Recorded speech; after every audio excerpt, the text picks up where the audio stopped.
গ্রামের নাম ছিল চন্দনপুর। চারপাশে ছিল সবুজ ধানক্ষেত। আর সেই গ্রামে ছিল এক পুরনো তালগাছ। তালগাছটি বেশি একটা বড় ছিল না। গ্রামের মানুষজন দিনমজুরির শেষে প্রায়ই সেই গাছের নিচে বসে আড্ডা দিত। কিন্তু রাত নামলেই সেই তালগাছের চারপাশ শুনশান হয়ে যেত। গ্রামের মানুষ বলতো ওই গাছে নাকি থাকে এক পেতনি। শোনা যেত অন্ধকার নেমে এলে গাছের ডালে লাল শাড়ি পরা এক মেয়ের ছায়া দেখা যায়। চুলগুলো লম্বা, কাঁধের নিচে নেমে আসে, চোখে লাল জ্যোতি জ্বলে ওঠে। ভয় পেয়ে গ্রামের মানুষ কেউই রাতে ওই পথে যেত না। গ্রামের ছোট বড় সবাই এক নামেই চিনত তাকে, তালগাছের পেতনি। অনেক বছর আগে এই গাছের কাছেই বাস করত হরিদাস নামের এক জমিদার। তার একমাত্র মেয়ে ছিল লাবণ্য। সুন্দরী, দয়ালু আর গানের প্রতি ভীষণ আগ্রহ ছিল। প্রতিদিন বিকেলে লাবণ্য তালগাছের নিচে বসে গান গাইত। গ্রামের মানুষ তার গলা শুনতে ছুটে আসত। কিন্তু দুর্ভাগ্যবশত একদিন দূর থেকে আসা এক ডাকাত দল হঠাৎ গ্রামে হামলা চালায়। লাবণ্য পালাতে না পেরে তালগাছের পাশে ধরা পড়ে। সবাই বলে সেই দিন তার অকাল মৃত্যু হয়। তারপর থেকেই গুজব ছড়ায় লাবণ্যর আত্মা ওই তালগাছেই বন্দী হয়ে আছে।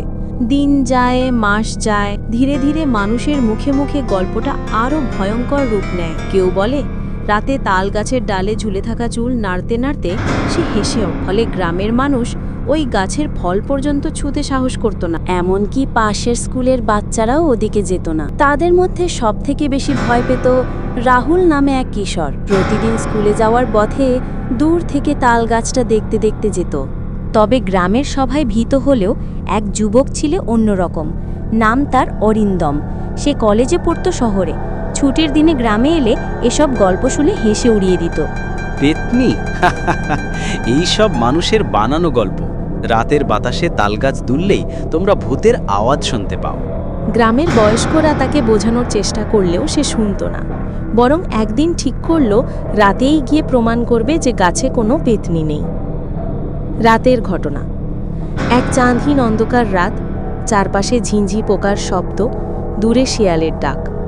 হাতে হারিকেন নিয়ে অরিন্দম সোজা তালগাছের দিকে গেল। গাছের নিচে দাঁড়িয়ে সে চারপাশে আলো ফেলল। কিছুই নেই। এখানে তো কিছুই নেই। হা হা হা হা, এইগুলো সব মিথ্যে, মানুষের সব মনের ভয় এগুলো। হাস। কিন্তু হঠাৎ করেই এক ঝড়ো হাওয়া বইতে লাগলো। তালপাতা ঝড়ে এমন শব্দ হলো যেন কেউ কাঁদছে। অরিন্দম টর্চ উঁচু করে ধরল। তখনই চোখে পড়ল গাছের ডালে লাল শাড়ি পরা এক মেয়ের ছায়া দুলছে। দুই চোখ থেকে লাল আগুনের মতো আলো ঝলকাচ্ছে। অরিন্দম স্তব্ধ, শরীর জমে গেল, গলা শুকিয়ে কাঠ। ছায়া মূর্তিটি ধীরে ধীরে গাছ থেকে নেমে আসতে লাগলো। কণ্ঠে শোনা গেল করুণ সুর, আমার গান শুনবে? অরিন্দম আতঙ্কে দৌড়াতে চাইল, কিন্তু পা যেন মাটিতে আটকে গেছে। চোখের সামনে পেতনি এগিয়ে এলো, আর সেই মুহূর্তেই হঠাৎ ভোরের আলো ফুটল। মেয়েটির চেহারা মিলিয়ে গেল কুয়াশার মতো। অরিন্দমও জায়গা থেকে দৌড়ে পালিয়ে গেল। পরদিন সকালে গ্রামে খবর ছড়িয়ে পড়ল। সবাই বলাবলি করল অরিন্দম তালগাছের পেতনিকে দেখেছে। কিন্তু অরিন্দম তখন ভিন্নভাবে ভাবল। সে গ্রামের বয়স্কদের কাছে খোঁজ নিয়ে জানতে পারল লাবণ্যর করুণ কাহিনী, তার অসমাপ্ত গানের প্রতি টান আর অকাল মৃত্যুই তাকে আত্মা হিসেবে বেঁধে রেখেছে। অরিন্দম গ্রামের কয়েকজনকে নিয়ে সিদ্ধান্ত নিল লাবণ্যর স্মরণে ওই তালগাছের নিচে একটি ছোট মন্দির তৈরি করবে। সেখানে প্রতি সন্ধ্যায় পূজা আর সঙ্গীত পরিবেশন করা হবে। ধীরে ধীরে অলৌকিক ঘটনার গুজব কমে এলো। রাতে আর পেতনির দেখা পাওয়া যেত না। মনে হলো লাবণ্যর আত্মা মুক্তি পেয়েছে। তালগাছের পেতনির গল্প আজও গ্রামের মানুষকে মনে করিয়ে দেয় কুসংস্কার ভাঙতে সাহস আর সত্যের শক্তি কতটা প্রয়োজন। গল্পটি যদি ভালো লাগে তাহলে ভিডিওটিতে একটি লাইক করে চ্যানেলটিকে সাবস্ক্রাইব করে বেল আইকনটিতে ক্লিক করে দেবেন। আপনাদের একটি সাবস্ক্রাইবেরই আমাদের মোটিভেশনের কারণ, যেটি দিয়ে আমরা এর থেকেও ভালো ভালো কার্টুন বানাতে পারব। প্লিজ সাবস্ক্রাইব করে দিয়েন।